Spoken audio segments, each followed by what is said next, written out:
वालेकुम, welcome back to my channel Madrasi food. जी आज बना रहे हैं हम आलू के कबाब, हरे भरे आलू के कबाब। तो ये मैंने आलू लिए हुए आधा किलो के करीब, इसको मैं बॉईल कर लूँगी और इसको हम जल्दी से बॉईल करने यहाँ रख देते हैं। और मैंने यहाँ पर हरी प्याज ली हुई है, एक हरी प्याज है और हरी मिर्चें हैं कुछ 4 से 5 और गोभी है। गोभी मैंने ना तकरीबन 3 टेबल स्पून गोभी ली है और हरा धनिया है और शिमला मिर्च है। शिमला मिर्च 2 टेबल स्पून है। और ये सारी चीज़ों को हम 1 टीस्पून ऑयल डाला और उसमें मैंने ये सारी चीज़ें सब्ज़ी जो है उसमें पैन में स्टर करेंगे। 2 से 3 मिनट के लिए स्टर किए, ज़्यादा इसको ना स्टर नहीं करना है क्योंकि कच्ची कच्ची रखनी है हमने। इसमें मैंने क्या किया, इसमें मैंने ना chicken powder half tea spoon और हाफ़ टी स्पून नमक, हाफ़ टी स्पून मैंने यहाँ पर कुटी हुई मिर्चें, half tea spoon black pepper, ये सारी चीज़ें डाल दी। और हाफ़ टी स्पून के करीब जो है ना मैंने हाफ़ टी स्पून से भी कम मैंने जो है हल्दी हल्की सी डाल दी और इसको जो है स्टर करके फिर मैंने इसको निकाल लिया। निकालने के बाद जो है आलूओं को मैंने जो है बॉईल हो गए थे उसको मैश कर लिए।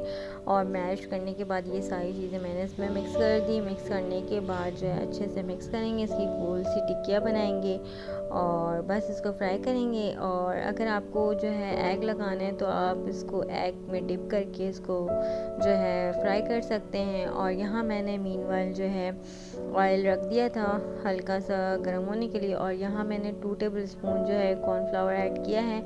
और ये जो है बैटर बना रही हूँ मैं, ये आटा है, आप कोई भी आटा यूज़ कर सकते हैं। ये 4 टेबल स्पून आटा लिया है और इसमें मैं डालूँगी pinch of black pepper, pinch of salt और थोड़ा सा पानी डालेंगे। और इतनी कंसिस्टेंसी रखेंगे कि रनी कंसिस्टेंसी होनी चाहिए, ना ज़्यादा थिक हो आपका बैटर और ना ज़्यादा पतला हो बैटर, ठीक है।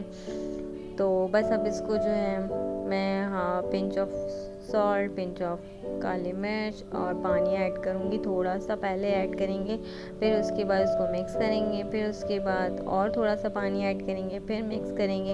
एक साथ पानी डाल के ना फिर बैटर ख़राब हो सकता है आपका, तो थोड़ा थोड़ा करके मैंने डाला है और इस तरह से बैटर की कंसिस्टेंसी होनी चाहिए। तो ऑयल भी जो है गर्म हो गया है और अभी जो है हमने जो कबाब बनाए थे वो हम इस पर डिप करेंगे और फ्राई कर लेंगे। दोनों साइड हम उसको लाइट गोल्डन आने तक इसको फ्राई कर लेंगे। और ये मज़ेदार से कबाब जो हैं रेडी हो गए हैं। मुझे रखिएगा दुआ में याद। अल्लाह हाफ़िज़।